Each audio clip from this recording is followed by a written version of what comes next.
گزر جا عقل سے آگے کے یہ نور، گزر جا عقل سے آگے کے یہ نور، چراغ راہ ہے منزل نہیں ہے، چراغ راہ ہے منزل نہیں ہے۔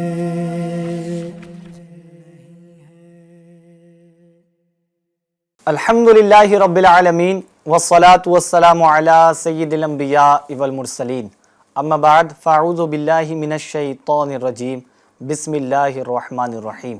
الصلاة والسلام علیک یا رسول اللہ وعلی آلک واصحابک یا حبیب اللہ، الصلاة والسلام علیک یا نبی اللہ وعلی آلک واصحابک یا نور اللہ۔ ایف جی این چینل کے ناظرین پھر ایک بار حاضر ہو چکے ہیں لے کر سلسلہ جس کا نام ہے سفر کی کہانی۔ الحمدللہ یہ وہی سلسلہ ہے جس کو آپ سب حضرات پسند فرماتے ہیں اور بڑی توجہ سے اس کو سنتے ہیں، اور کیوں نہ سنیں، کیونکہ یہ پروگرام ہے ہی ایسا جس میں ہم یونیک سفر کو بیان کرتے ہیں۔ الحمدللہ اس میں ایک ہمارے بڑے پیارے گیسٹ ہوتے ہیں مولانا علی مدنی صاحب۔ حضرت کیسے ہیں؟ ٹھیک ہیں آپ؟ الحمدللہ ماشاء اللہ الکریم۔ ایف جی این چینل کے ناظرین سلسلے کے اندر ایک سفر کو ہم تاریخ میں جو سفر گزرا ہے اس کو ہم یہاں پر بیان کرتے ہیں، اس کی تفصیل کو بیان کرتے ہیں۔ آئیے ابتداً درود پاک کی فضیلت کو شامل کرتے ہیں اور پھر اپنے سفر پر نکلتے ہیں۔ اللہ پاک کے آخری نبی رسول ہاشمی صلی اللہ تعالی علیہ وسلم کا فرمان ہے کہ جس نے مجھ پر صبح و شام 10 مرتبہ درود پاک پڑھا اسے قیامت کے دن میری شفاعت ملے گی۔ سبحان اللہ، صبح اور شام 10 مرتبہ درود پاک پڑھنا ہے، اور اجر کیا مل رہا ہے؟ واپسی میں کیا مل رہا ہے؟ واپسی میں آقا حضور صلی اللہ تعالی علیہ وسلم کی شفاعت مل رہی ہے، وہ بھی قیامت کے دن۔ اللہ کریم ہم سب کو نصیب فرمائے۔ آئیے درود پاک پڑھ لیتے ہیں۔ صلو علی الحبیب صلی اللہ تعالی علی محمد صلی اللہ علیہ وسلم۔ ایف جی این چینل کے ناظرین آج جو سفر بیان ہونے والا ہے وہ سفر بہت یونیک ہے، اور یوں سمجھ لیں آپ ہمارے نبی رسول ہاشمی صلی اللہ تعالی علیہ وسلم نے مکہ مکرمہ کے لیے ایک سفر کیا تھا مدینے سے، یعنی مدینے سے آپ نے مکے کا ارادہ کیا، آپ کے ساتھ میں صحابہ اکرام بھی تھے، لیکن وہ سفر مکمل نہ ہوا، بلکہ آقا حضور صلی اللہ تعالی علیہ وسلم کو مدینہ طیبہ ریٹرن آنا پڑا۔ اس سفر میں ایسا کیا معاملہ ہوا، ایسا کون سا واقعہ پیش آیا، اس کو انشاءاللہ الکریم یہاں پر ذکر کریں گے، اور یونیک سفر ہے انشاءاللہ الکریم۔ آئیے بڑھتے ہیں اپنے گیسٹ کی جانب، اور یوں سمجھ لیں ان کی جانب بڑھتے ہیں، اور یہی سفر میں ہمیں آگے لے کر چلیں گے انشاءاللہ۔ بسم اللہ الرحمن الرحیم۔ الحمدللہ بہت سارے واقعات، بہت سارے سفر ہم نے اس پروگرام میں بیان کیے ہیں۔ جی، آج بھی بڑا انٹرسٹنگ اور بہت اہم جو سفر ہے انشاءاللہ ہم خیالات میں انشاءاللہ الرحمن اس سفر پر چلنے کی کوشش کرتے ہیں۔ اچھا یوں بھی ہو سکتا ہے نا علی بھائی، آپ یہاں پر ذکر کریں اور ہم اپنے خیالات میں وہ منظر کو لے کر آئیں۔ بالکل لے کے چلیں۔ تقریباً 1450 سال پہلے کا یہ سفر ہے نبی اکرم علیہ السلام کے مبارک زمانے کا۔ تو ہوا یوں کہ آپ کو معلوم ہے اس سے پہلے ہم نے نبی اکرم صلی اللہ علیہ وسلم کا سفر ہجرت بھی بیان کیا ہے نا، ایک ایپیسوڈ میں ہم نے۔ ناظرین نے اگر شاید وہ ایپیسوڈ دیکھا ہو، نہ دیکھا ہو تو اس پروگرام کے بعد اس کو آپ دیکھیے گا انشاءاللہ، آپ کو امید ہے یہ ہمارے چینل پر اپلوڈ ہوا ہوگا تو آپ کو مل جائے گا۔ نبی پاک علیہ السلام نے جو ہجرت کا سفر کیا، نبی پاک کا جو مسکن ہے، جو آپ کی جائے پیدائش مکہ ہے، لیکن آپ کو مکے کے جو لوگ تھے جو آپ کے دشمن ہو چکے تھے، ان کی وجہ سے اللہ کی طرف سے حکم ہوا کہ آپ جو ہے مکہ سے مدینہ ہجرت کر جائیں۔ تو آپ نے ہجرت کی۔ ہجرت کے 6 سال یعنی 6 سنہ ہجری کی بات ہے کہ نبی اکرم صلی اللہ علیہ وسلم کا ارادہ ہوا کہ ایک مرتبہ پھر سے جائیں اپنے مکہ شریف میں۔ نبی پاک کا چونکہ وہ آبائی وطن نبی پاک کو یوں کہہ سکتے ہیں کہ نبی پاک کی ولادت وہیں ہے، آپ کا اصل گھر مکہ شریف میں ہی ہے، تو آپ نے سوچا کہ چلا جائے اور عمرہ کی ترکیب کی جائے۔ صحابہ کرام علیہم الرضوان بھی نبی پاک کے ساتھ اس سفر کے لیے تیار ہوئے، اور روایت میں بیان کیا گیا کہ 1400 صحابہ کرام علیہم رضوان نبی پاک کے ساتھ اس سفر میں ساتھ ہوئے. چونکہ واقعہ بہت دلچسپ ہے اور تھوڑا تفصیلی واقعہ ہے. اگر آپ توجہ کے ساتھ سنیں گے اس واقعے کو, میں امید کرتا ہوں انشاءاللہ بہت کچھ سیکھنے کا موقع ملے گا. نبی پاک کی فراست, نبی پاک کا جو علم ہے, علم غیب ہے, نبی پاک کا جو ایک اللہ پاک نے ذہن دیا ہے, بہت کچھ اس کے اندر انشاءاللہ الرحمن بیان ہونے والا ہے. اب پیارے آقا علیہ السلام نے عمرے کا احرام باندھا. چونکہ ایک عمرے کی نیت تھی, مکہ شریف جا رہے ہیں مدینے سے, تو عمرہ بھی ظاہر ہے کرنا ہے, تو اس کے لیے حج کا اپنے عمرے کا احرام وغیرہ باندھنا ہوتا ہے. تو نبی پاک علیہ السلام اور صحابہ کرام تقریباً 1400 کی تعداد, صحابہ کرام کی ایک بڑا ایک قافلہ نبی پاک کے ساتھ مدینہ منورہ سے مکہ مکرمہ کی طرف روانہ ہوا. اچھا, چونکہ ہجرت کے بعد یہ پہلا سفر تھا نا مکے کی جانب نبی پاک کا, اور آپ کو معلوم ہے کہ ہجرت سے پہلے کے جو واقعات ہیں, ان لوگوں نے جو ستایا نبی پاک کو, ظلم کیا صحابہ کرام پر, جو طرح طرح کی مصیبتیں اور پریشانیاں آئیں, وہ سب کچھ تھا.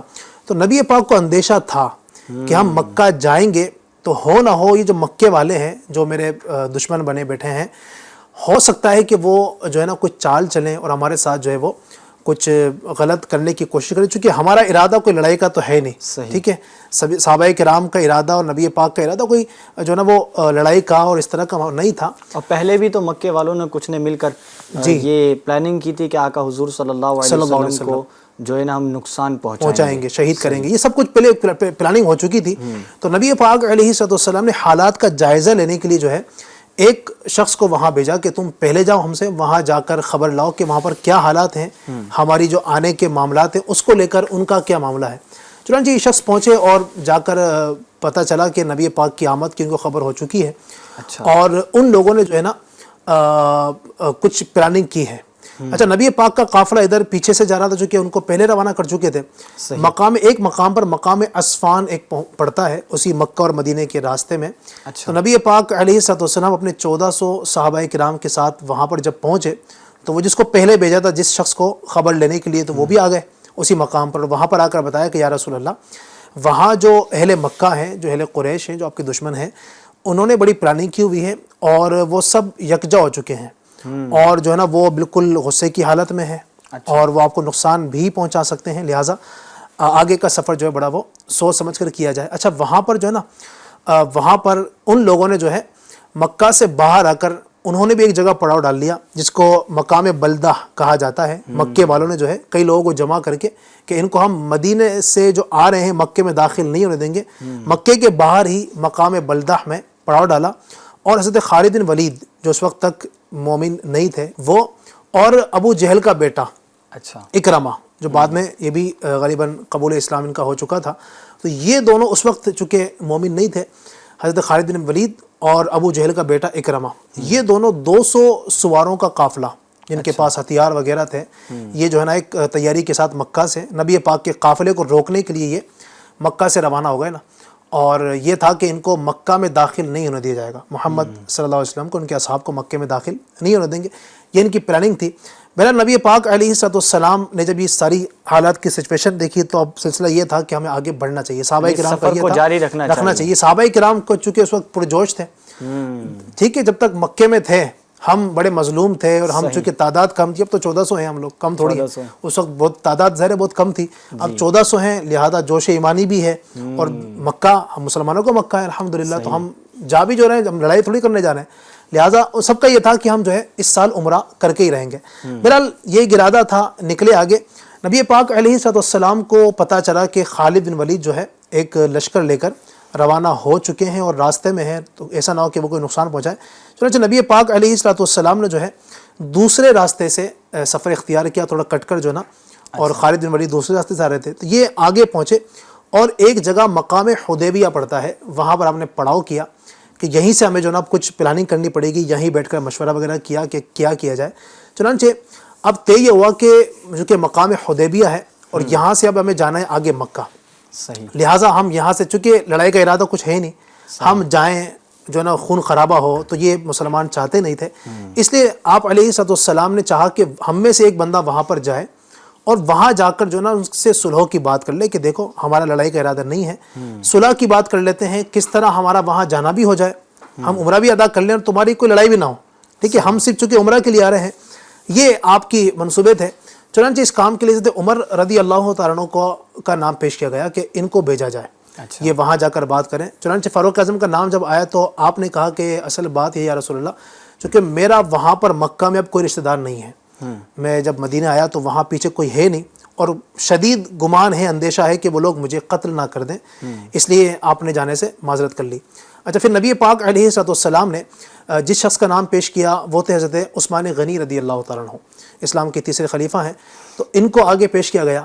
چنانچہ عثمان غنی رضی اللہ تعالیٰ عنہ یہ مقام حدیبیہ سے مکہ پہنچے، اور مکہ پہنچے تو چونکہ ان کا ایک مقام تھا اس وقت نا مکہ شریف میں، ان کے کئی رشتہ دار وہاں موجود بھی تھے، اور چونکہ آپ بہت سخی تھے، کئی لوگوں پر آپ کے احسانات تھے، آپ کی سخاوت، اس وجہ سے لوگوں نے آپ کو جو ہے وہ زیادہ کچھ کہا نہیں۔ بہرحال یہ پہنچے۔ اچھا، اور جب پہنچے تو اب مکہ والے جو تھے، جو سردار مکہ کے، انہوں نے کہا کہ اے عثمان تم آ چکے ہو، تو لہٰذا مکہ آ چکے ہو، کعبہ تمہارے سامنے ہے، جاؤ تم طواف کر لو، اپنا عمرہ ادا کرو، لیکن خدا کی قسم ہم تمہارے سردار محمد صلی اللہ علیہ وسلم کو نہیں آنے دیں گے، تم جتنا چاہو جی بھر کے عمرہ کرو، لیکن ہم محمد کو نہیں آنے دیں گے۔ اس طرح کی بات کہی۔ اب اچھا، حالت احرام میں تھے، موقع بھی تھا، سامنے کعبۃ اللہ شریف ہے، ساتھ طواف کر لیتے کے لفظ یعنی منہ مبارک سے بھی یہ جملے سنے ہوں گے کہ بھئی عمرے کرنے کے یہ فضائل ہیں، عمرے ظاہر بات ہے، اور تھے بھی نا حالت احرام ہی میں تھے نا وہ، جی صحابہ کرام جو 1400 تھے، نبی پاک بھی عثمان غنی خود 1400 جو ہے نا وہ احرام کی حالت میں تھے، اور آئے بھی اس لیے تھے، اور یہ تو مکہ پہنچ بھی گئے، چلے نبی پاک اور صحابہ کرام جو ہے ابھی مکے سے باہر تھے، ان کے لیے رکاوٹ تھی، لیکن مکے والوں نے جو سرداران تھے، جو مکے کے بڑے بڑے سورما، انہوں نے کہا کہ عثمان آپ چاہو عمرہ کر لو، تمہارے سامنے مکہ ہے، عمرہ کرو، اپنی عبادت کرو، ہمیں کوئی مسئلہ نہیں ہے، لیکن محمد صلی اللہ علیہ وسلم کو ہم آنے نہیں دیں گے۔ اب عثمان غنی رضی اللہ عنہ عاشق رسول، تو کہا کہ اے لوگوں، خدا کی قسم میرے نبی صلی اللہ علیہ وسلم عمرہ نہیں کریں گے تو عثمان بھی عمرہ نہیں کرے گا، مجھے ایسا عمرہ نہیں چاہیے جس میں نبی جس عمرے سے نبی پاک کو منع کر دیا جائے۔ آپ حالت احرام میں تھے، لیکن سامنے کعبہ بھی تھا، 7 چکر لگانے میں کتنا ٹائم لگتا ہے، آرام سے لگ جاتا نا، کوئی زیادہ ٹائم نہیں لگتا، لیکن کہا کہ نبی پاک پر پابندی لگا کر تم مجھے چاہتا ہو کہ عمرہ کرواؤ، ایسا نہیں چلے گا۔ خیر، اسی میں جو نا بات تھوڑی سی اور بڑی، اور عثمان غنی رضی اللہ تعالیٰ عنہ کو مکے والوں نے وہیں روک لیا، کہا آپ جائیں نہیں یہاں سے۔ اچھا، یہاں انہوں نے روکا تھا۔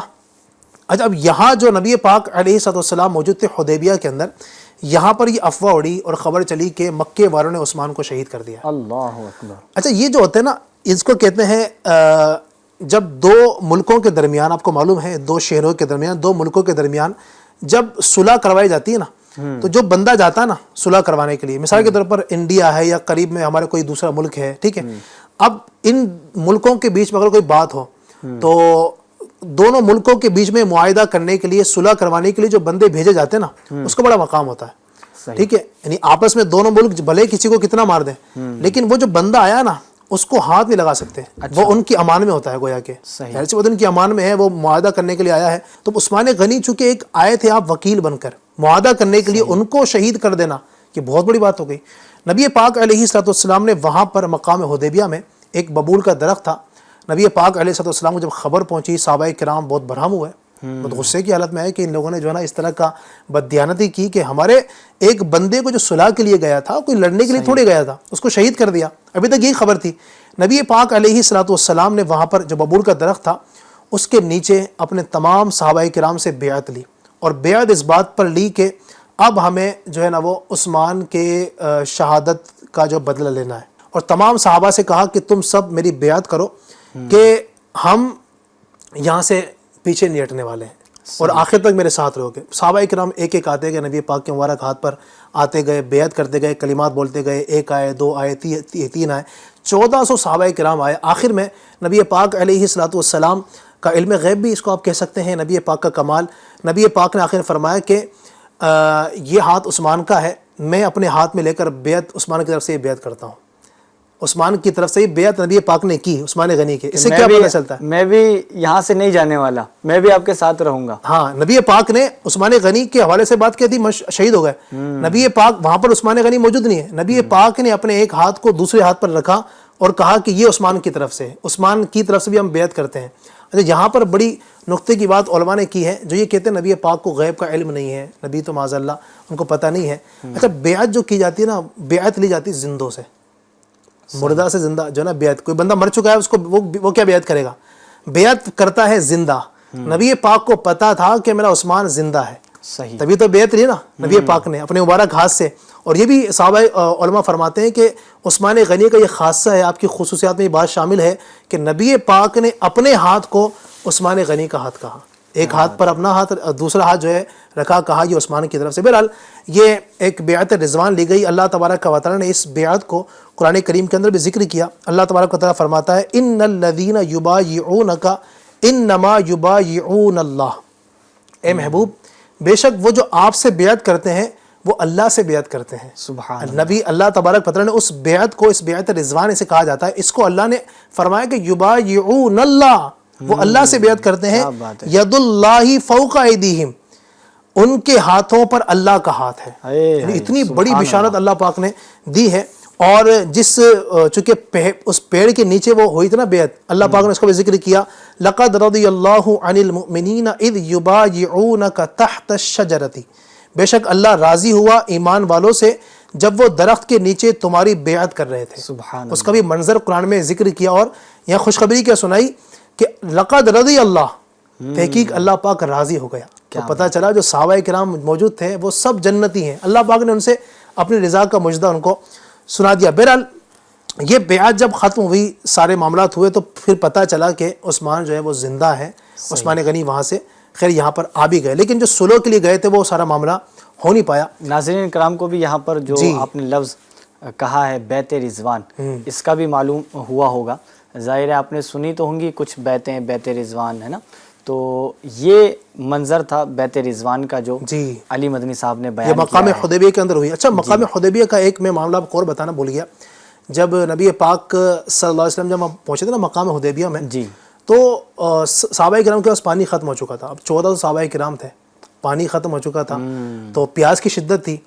اچھا، صحابہ کرام نے عرض کیا رسول اللہ پیاس لگی ہے. ظاہر سفر تو وہ کیسا سفر تھا، وہاں پر دھوپ بھی ہو رہی ہے ٹھیک ٹھاک، ٹھیک ہے، ریت پہ بھی چلنا ہو رہا ہے. اور تو وہ سفر تھا، ظاہری بات ہے. اور ظاہر اتنا انتظار وہاں کرنا پڑا، مکے والوں کی طرف سے اور انتظار بھی تھا. تو اب صحابہ کرام کو لگی پیاس. اچھا، وہاں پر ایک ہی کنواں تھا، اس سے زیادہ پانی نکل نہیں پایا. ایک بڑا سا ایک وہ تھا برتن، جسے آپ پیالہ ٹائپ جو ہوتا ہے نا، پیالہ ایک ہوتا ہے اس طرح کا تھا، اس میں تھوڑا سا پانی تھا. نبی پاک علیہ السلام نے صحابہ کرام کی حالت دیکھی. 1400 صحابہ ہے، ذرا غور کیجئے گا آپ. نبی پاک علیہ السلام نے اس میں اپنا ہاتھ مبارک ڈالا، اپنی 5 انگلی ڈالی، اور ان 5 انگلیوں سے پانی بہنا شروع ہو گیا. سبحان اللہ. اسی بات کو جو عادت کہتے ہیں نا، ندیاں پنج آب رحمت کی ہے واہ جاری واہ واہ. تو نبی پاک علیہ السلام کے مبارک ہاتھوں کی 5 انگلیوں سے، نبی پاک کے ہاتھ سے یہ جو معجزہ ظاہر ہوا تھا، یہ اسی مقام پر مقام حدیبیہ کے اندر. صحابہ کرام کہتے ہیں کہ ہم نے پانی پیا، خوب نوش ہوئے، بڑے الحمدللہ اپنی پیاس کو بجھائی.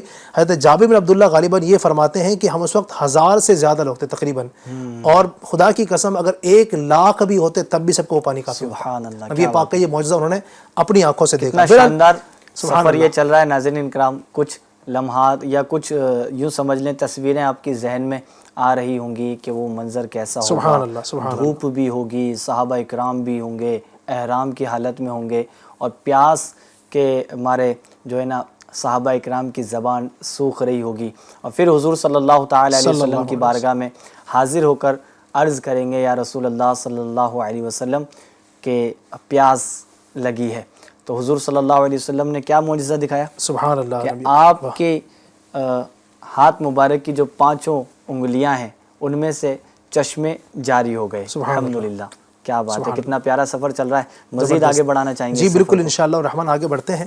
بہت دلچسپ یہ سفر ہے نبی پاک علیہ السلام کا. اچھا، اب آگے یہ ہوا کہ وہ عثمان غنی وہاں سے واپس آئے. تو وہاں سے واپس آئے تو اب یہ تھا کہ صلح کی چونکہ مکمل بات چیت ہو نہیں پائی تھی، چونکہ وہاں پر معاملہ تھوڑا سا بگڑ گیا تھا. اب یہ تھا کہ مکے والوں نے جو ہے نا اپنی طرف سے پھر کچھ بندوں کو بھیجا کہ تم جاؤ، تم جا کے کچھ بات کرو. وہاں سے کچھ آتے رہے، 1-2 آتے رہے، لیکن بات بنی نہیں. اچھا، مکے والے چونکہ جمع تھے نا وہاں پہ سب ایک ساتھ، اور سب کو چونکہ سب گھبرائے ہوئے تھے کہ نبی پاک 1400 صحابہ کرام کو لے کر آنے، کچھ کرنا دیں، یہ کس ارادے سے آ رہے ہیں. حالانکہ نبی پاک کی جو نیت تھی، عمرہ کی نیت تھی، سب عمرے کے احرام میں ہی تھے سب نا، جو عمرے کی چادریں ہوتی ہیں احرام کی، سب اسی میں تھے 1400 صحابہ کرام. کسی کا کوئی معاملہ ساتھ رکھتا ہے، کون ظاہر ہے ایسا کوئی ان کا وہ ارادہ نہیں تھا، لیکن اب چونکہ ان کو ذرا خوف تھا. اچھا مکے میں جو مکے کے سرداران تھے ان میں ایک بڑا مشہور سردار جس کا نام تھا عروہ بن مسعود ثقفی. تو یہ ایک بڑی عمر تھی اور معمر یہ شخص تھے. تو انہوں نے جو نا مکہ والوں سے کہا کہ اے مکہ والوں میری بات سنو, کیا میں تم سب کا باپ نہیں ہوں؟ سب نے کہا آپ ہمارے باپ ہیں, ہمارے بڑے ہیں. تم سب میرے بچے نہیں ہو؟ کہا ہم آپ کے بچے ہیں. کہا تم سب میرے بارے میں کوئی بدگمانی کرتے ہو؟ نہیں کرتے. اپنے اعتماد میں لیا اور کہا کہ اس بار میں جاتا ہوں محمد کے پاس صلی اللہ علیہ وسلم, اور میں جا کر ان سے بات چیت کرتا ہوں, چونکہ وہ مکہ کے ایک شہر جو ہے نا وہ ایک قبیلے کے, قریش کے قبیلے کے ایک جو وہ سردار بھی تھے عروہ بن مسعود. تو یہ گئے نبی پاک کے پاس آئے اور آقا صلی اللہ علیہ وسلم کے پاس آ کر کے انہوں نے جو نا وہ بیٹھ کر کچھ گفتگو کرنا چاہیے. گفتگو وغیرہ شروع ہوئی تو کہا کہ دیکھو محمد, بات ایسی ہے کہ تم ہم سے لڑائی کرو گے یا مکہ میں آؤ گے, کچھ بات ہوگی, ٹھیک ہے, دو بات ہوگی. یا تو یہ ہوگا کہ تم جو نا آ کر کے ہم پر حملہ کرو گے اور مکہ والے کو, قریش کو ختم کرو گے. اور کیا کبھی ایسا ہوتا ہے کہ کوئی عرب والا اپنے ہی قبیلے کو ختم کر دے؟ قریش تو تمہارا قبیلہ ہے, تم آ کر حملہ کرو گے تو اپنے قبیلے کو ختم کرو گے. یا دوسری بات یہ ہے, یا تو پھر جو ہے نا ہم تم پر حاوی ہو جائیں گے, اور ہم تم پر حاوی اگر ہو گئے تو اس کے بعد اس نے جو نا صحابہ کی طرف نگاہ اٹھا کر دیکھی اور کہا کہ میں ان لوگوں میں ایسے ایسے چہرے دیکھ رہا ہوں کہ اگر ہم نے حملہ کر لیا تو یہ لوگ پیٹ پھیر کر بھاگ جائیں گے, تمہارا ساتھ نہیں دیں گے. اب یہ جو گفتگو کی تو صحابہ کرام جو تھے وہ جذبات میں آ گئے. حضرت ابوبکر صدیق رضی اللہ تعالیٰ عنہ جو تھے نا وہ کھڑے ہوئے اور کہا کہ چپ کر جا, اور کچھ اور بھی جو نا وہ کچھ آپ نے کلمات کہے ان کی زبان, اپنی زبان میں, اور کہا کہ تو کیا یہ سمجھتا ہے کہ ہم نبی اکرم صلی اللہ علیہ وسلم کو چھوڑ کر چلے جائیں گے اس طرح؟ خدا کی قسم ہم نے نبی پاک سے بیعت لی ہے, ہماری جانیں تو جا سکتی ہے لیکن نبی پاک کی بارگاہ سے ہم 1 انچ پیچھے نہیں ہٹیں گے. کیا بات ہے. یہ جذبہ اس نے دیکھا تو کہا کہ یہ کون ہے بندہ ایسی باتیں کر رہا ہے؟ تو صحابہ کرام نے بتایا کہ یہ ابوبکر صدیق ہے. کہا کہ اچھا تم ہو؟ کہا کہ تمہارے مجھ پر کچھ احسانات ہیں اس لیے تمہیں میں کچھ نہیں بول رہا ہوں, خاموش ہو جاؤ. تو خیر یہ تھا, اور اس کے بعد جو ہے نا انہوں نے صحابہ کرام کو دیکھا بہت دیر تک. اچھا بتا دوں کہ الحمدللہ یہ جو عروہ بن مسعود ہے بعد میں الحمدللہ یہ مشرف باسلام ہو چکے تھے, صحابی کے منصب پر بعد میں جو ہے نا یہ ان کا معاملہ تھا, لیکن اس وقت چونکہ دائرہ اسلام میں داخل نہیں ہوئے تھے اور یہ آئے تھے کچھ اور ہی نیت سے. تو خیر انہوں نے صحابہ کرام کے جو معاملات دیکھے اور ساری چیزیں دیکھی تو یہ مکہ پہنچے, اور مکہ پہنچ کر جو ہے انہوں نے وہاں جا کر اپنی قوم میں خطاب کیا اور کہا کہ اے اہل مکہ, میں محمد کے پاس گیا ہوں لیکن خدا کی قسم میں نے اس شخص کو بڑا عجیب پایا ہے. اس کی ایک الگ ہی خصوصیات ہیں. کہتے ہیں کہ میں نے جو صحابہ دیکھے ان کے ارد گرد وہ ایسے شمع کے پروانے تھے. کہتے ہیں کہ میں نے نجاشی جو بادشاہ ہے اس کے پاس بھی وقت بتایا ہے, میں کیسر و کسریٰ کے دربار میں بھی رہا ہوں. اتنے بڑے بڑے وقت کے جو ہے نا سپر پاور یہ حکمران ہیں, لیکن جیسی اطاعت میں نے ان کے صحابہ میں دیکھی کسی میں نہیں دیکھی. نبی یہ محمد جب بھی جو ہے نا وہ مبارک لعاب ڈالتے ہیں, ان کے صحابہ آگے بڑھ کر جو ہے نا اس کو گرنے نہیں دیتے, اور تو لے لیتے ہیں اپنے چہرے پر ملتے ہیں. اور ان کا معاملہ میں نے یہ دیکھا کہ جب یہ کوئی حکم دیتے ہیں تو سارے صحابہ آگے بڑھتے ہیں, اس کام کو کرنے کے لیے تیار جاتے ہیں. اور جب یہ وضو کرتے ہیں میں نے دیکھا تو ان کے جو صحابہ ہیں, ان کے چاہنے والے, وہ سارے کے سارے ایک قطرہ بھی نیچے ہی نہیں گرنے دیتے, اور اس طرح بڑھتے ہیں کہ گویا تلوار نکالیں لڑائی ہو جائے گی, اتنا یہ آگے بڑھتے ہیں, ان کی اتنی اطاعت کرتے ہیں. تو میں نے ایسا آدمی جو ہے نا کہیں نہیں دیکھا, بڑے بڑے بادشاہوں کے اندر دیکھا لیکن ایسا کہیں نہیں دیکھا. بہرحال اب یہ بات چلی, اللہ اکبر.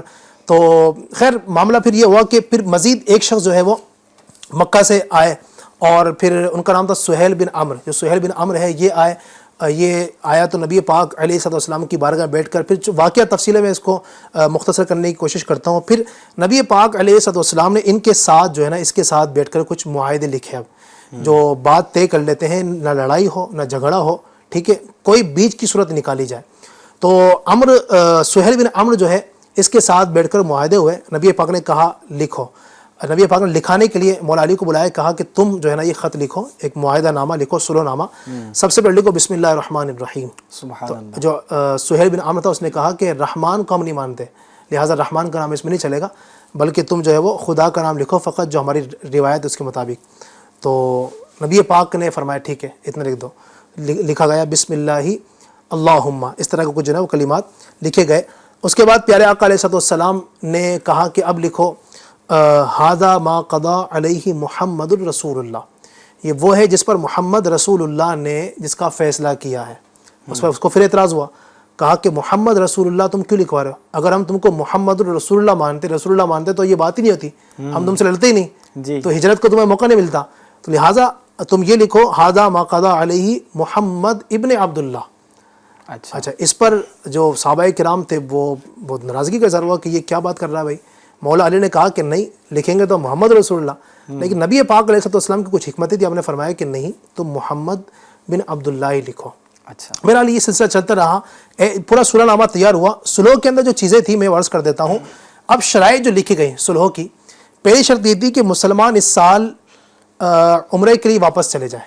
اچھا یہ جو سفر اختیار کیا ہاں یہ ریٹرن کر جاؤ, تمہیں اس سال ہم عمرہ کرنے نہیں دیں گے. یہ صلح کے اندر یہ لکھا گیا, پہلی شرط. ٹھیک ہے.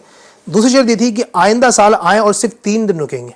آئندہ سال آپ لوگ آؤ عمرہ کرنے کے لیے, لیکن صرف 3 دن رکو گے, اس سے زیادہ رکنے کی تمہیں ترکیب نہیں ہوگی. اچھا ایک شرط یہ تھی کہ اگلے سال آؤ گے لیکن صرف تلوار لے کر آؤ گے, اس کے علاوہ کوئی اور اوزار کوئی اور ہتھیار تمہارے پاس نہیں ہونا چاہیے. نبی پاک نے یہ شرط منظور کر لی. اچھا ایک شرط یہ تھی کہ مکے میں جو مسلمان پہلے سے ہیں انہیں اپنے ساتھ نہیں لے کر جائیں گے. اچھا اور مدینے سے کوئی مسلمان آنا چاہے مکہ تو اسے آنے دیا جائے گا. مکے سے کوئی مسلمان مدینہ آپ کے ساتھ اس وقت نہیں جائے گا. تو اپوزٹ ہو گئی بالکل. ہاں نبی پاک نے یہ بھی شرط منظور کر لی. اچھا اسی طریقے سے جو شخص بھی مدینہ چلا جائے وہ واپس کر دیا جائے. مکے سے بعد کے اندر جو بھی جائے گا مکے سے مدینہ اس کو واپس کیا جائے, اور کوئی مسلمان مدینے سے مکہ آئے تو اس کو واپس نہیں کیا جائے گا. اس طرح قبائل عرب میں سے فریقین میں سے جس کے ساتھ دوستی کرنا چاہے وہ کر سکتے ہیں, اس پر کوئی اعتراض نہ ہوگا. یہ کچھ 6 شرطیں تھیں تقریباً, نبی پاک نے اس پر جو ہے نا اپنی مہر لگا دی اور یہ سارا معاملہ ہو گیا.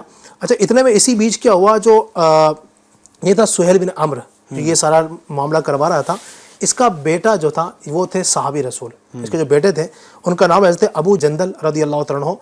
یہ چونکہ مکے میں رہ گئے تھے, ہجرت کے وقت یہ نہیں گئے تھے اور ان پر بڑی شدت کی گئی تھی. اس کے باپ نے ہی اور گھر والوں نے جو نا بڑا روکا ہوا تھا. تو یہ کسی طریقے سے بیڑیوں میں جو نا اکڑے ہوئے جکڑے ہوئے وہاں پہنچ گئے اس مقام پر, کہا کہ یا رسول اللہ میں آپ کے ساتھ جانا چاہتا ہوں. جہاں پر یہ سارا معاملہ ہو رہا ہے حدیبیہ کے مقام پر یہ مکے سے آ گئے اور کہا کہ ایسا میں آپ کے ساتھ جانا چاہتا ہوں.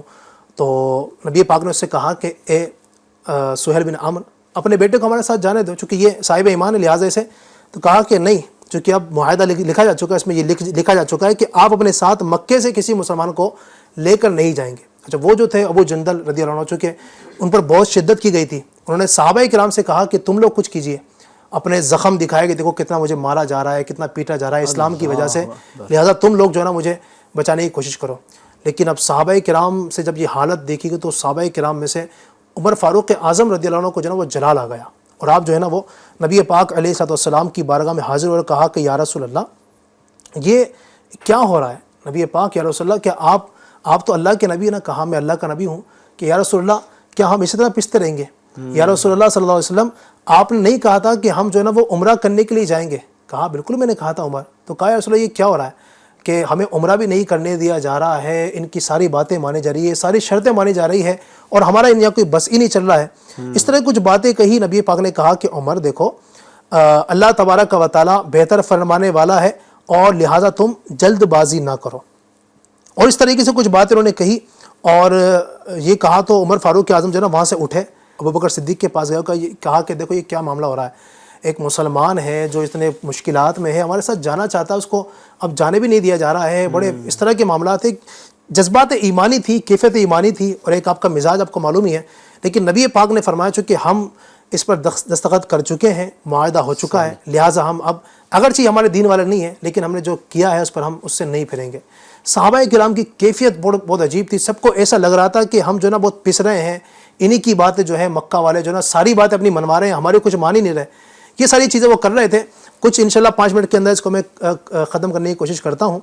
تو اب یہ بات ہوئی تو نبی پاک نے کہا کہ تم صبر کرو, اللہ تبارک و تعالیٰ حامی و ناصر ہے, جلدی تمہارا کچھ نہ کچھ کام بن جائے گا. وہ روتے رہے لیکن نبی پاک نے کہا کہ تم جاؤ, اور ہم اس معاہدے کو اب توڑ نہیں سکتے. بہرحال یہ گئے. اس کے بعد سارے معاملات ہوئے, اور بھی کچھ چیزیں ہوئی. اب پیارے آقا علیہ السلام نے صحابہ کرام سے فرمایا کہ اب ہمیں یہاں سے چلنا چاہیے, معاہدہ طے ہو چکا ہے, لہٰذا ہم مکہ نہیں جا سکتے ہیں, اب ہمیں دوبارہ مدینے پلٹنا ہوگا. سب لوگ اٹھیے اور حلق کروا لیجئے, جانوروں کو قربان کیجئے اور اپنے احرام سے باہر نکل جائیے. روایت میں آتا ہے کہ صحابہ کرام کی جو کیفیت تھی نا, اور جو آپ کا صحابہ کرام کا جو غیظ و غضب تھا ان مکہ والوں پر, جو اس قدر تھا کہ میں نے پڑھا کتاب میں کہ ایک صحابی بھی کھڑا نہیں ہوا. 1400 صحابہ کرام, نبی پاک نے فرمایا تھا کہ کھڑے ہو, اپنے احرام کھولو اور اب واپس چلنے کی تیاری کرو. ایک صحابی کھڑا نہیں ہوا. ایک جذبات تھی، ایک جذباتی کیفیت تھی. ان کو ایسا لگ رہا تھا کہ ظاہری طور پر ہم مغلوب ہو رہے ہیں، ہم یہاں پر آ کر بھی کچھ نہیں کر پا رہے ہیں. اللہ کا گھر ہمارا تو گھر ہے، ہمیں طواف نہیں کرنے دیا جا رہا ہے، پھر کوئی مسلمان وہاں سے آنا جا رہا ہے اس کو جانے نہیں دیا جا رہا ہے. یہ مکہ والوں کی ایسی عجیب سازشیں ہیں. ان کو بڑا عجیب سا لگا نا یہ.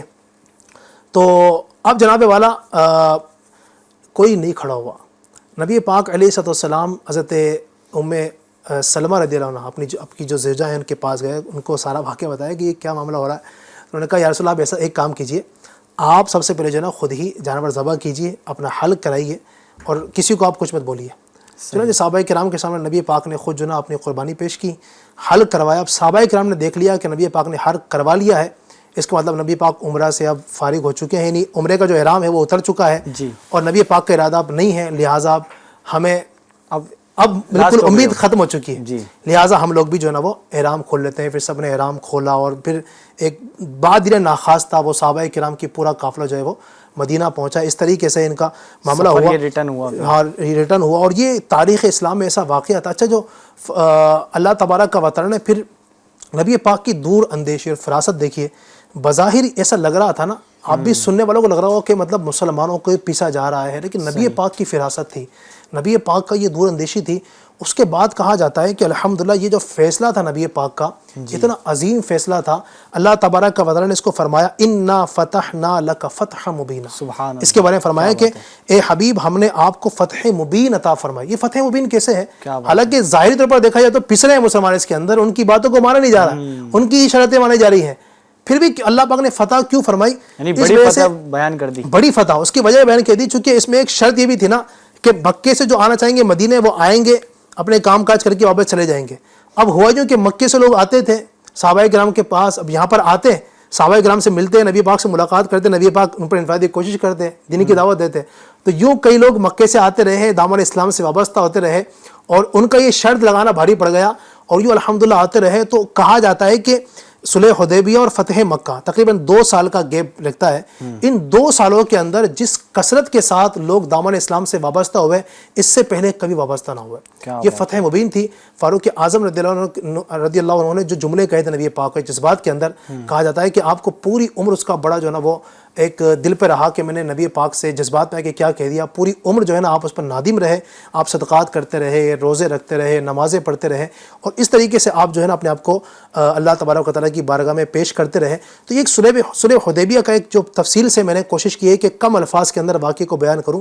یہ ایک سفر تھا، لیکن نبی پاک کی دور اندیشی، نبی پاک کی عقل مبارک، نبی پاک کی فراست، نبی پاک کے جو اللہ پاک نے کمال عطا فرمایا تھا، ایسا پیارا فیصلہ فرمایا. اس کے صرف 2 سال کے تقریباً جو ہے نا 2 سال کے بعد جب فتح مکہ ہوئی، وہ انشاءاللہ الکریم ایک سفر دوسرا ہو جائے گا. فتح مکہ میں انشاءاللہ بیان کریں گے پھر کیا ہوا انشاءاللہ الکریم. اس کو بھی ابھی یعنی یہاں پر روکتے ہیں اور دوسرے ایپیسوڈ میں ہم انشاءاللہ الکریم کوشش کریں گے کہ فتح مکہ کو یہاں پر بیان کرنے کی کوشش کریں گے. میں تو واقعی میں علی بھائی جو یہ واقعہ سن رہا ہوں، سفر پر آپ لے کر گئے جو بیان کر رہے ہیں، آؤٹ کلاس ماشاءاللہ الکریم، اور واقعی میں ذہن میں گھوم رہا ہے. جیسے احرام کا واقعہ آپ نے بیان کیا، معجزہ رسول صلی اللہ تعالیٰ علیہ وسلم بیان کیا، تو یہ سب ذہن میں آ رہا تھا. بھئی اس کی تصویریں کوشش کر رہے تھے بھئی کیسا معاملہ ہوگا وہاں پہ، منظر کیسا ہوگا، اتنے سارے صحابہ ہوں گے، تو شاندار ہے یہ. اس طرح یہ سیریز جو ہماری ہے سفر کی کہانی، یہ اس لیے یونیک ہے کہ جب بیان کیا جاتا ہے، سفر پر لے کر جاتے ہیں تو تصویریں ذہن میں آ رہی ہوتی ہیں اور سننے میں بھی بہت زیادہ اچھا لگ رہا ہوتا ہے. ماشاءاللہ الکریم FGN چینل کے ناظرین، آپ نے جو سفر سنا ہے وہ ہے صلح حدیبیہ کا سفر. الحمدللہ اسی طرح کے اور بھی سفر ہم اس سلسلے میں بیان کر چکے ہیں. اگر اس طرح کے اور بھی سفر آپ کو سننے ہیں، دیکھنے ہیں، تو آپ ہمارے اسی سلسلے کے جو پہلے کے ایپیسوڈ ہیں ان کو جا کے دیکھ سکتے ہیں. ایک سید صاحب ہیں دہلی کے، جامع مسجد میں مقدس چیزوں کی زیارتیں وہ کراتے ہیں، موئے مبارک کی بھی زیارت کراتے ہیں. کچھ لوگوں نے زیارت کی بھی ہوگی. سید ابراز صاحب، ان کا میرے پاس میسیج آیا اور میں نے ان سے خود نہیں پوچھا تھا، انہوں نے خود نے مجھے میسیج کیا کہ کیف بھائی میں نے یہ سیریز کو دیکھنا اسٹارٹ کیا ہے، سفر کی کہانی کو. بولے آؤٹ کلاس سفر اس میں بیان کیا جاتا ہے اور سیریز اتنی مست ہے کہ میں اس کو کنٹینیو دیکھ رہا ہوں، ایک ایپیسوڈ سے لے کر اس کو کنٹینیو میں دیکھ رہا ہوں. تو اتنی پیاری سیریز ہے تو آپ بھی اس کو مکمل دیکھیں۔ انشاءاللہ الکریم آئندہ پھر حاضر ہوں گے لے کر سلسلہ جس کا نام ہے سفر کی کہانی۔ ملتے ہیں آپ سے اگلے ایپیسوڈ میں، تب تک کے لیے خاص خیال رکھیں، FGN چینل دیکھتے رہیں۔ صلو علی الحبیب صلی اللہ تعالی علی محمد صلی اللہ علیہ وسلم۔ گزر جا عقل سے آگے کے یہ نور، گزر جا عقل سے آگے کے یہ نور، چراغ راہ ہے منزل نہیں ہے، چراغ راہ ہے منزل نہیں ہے۔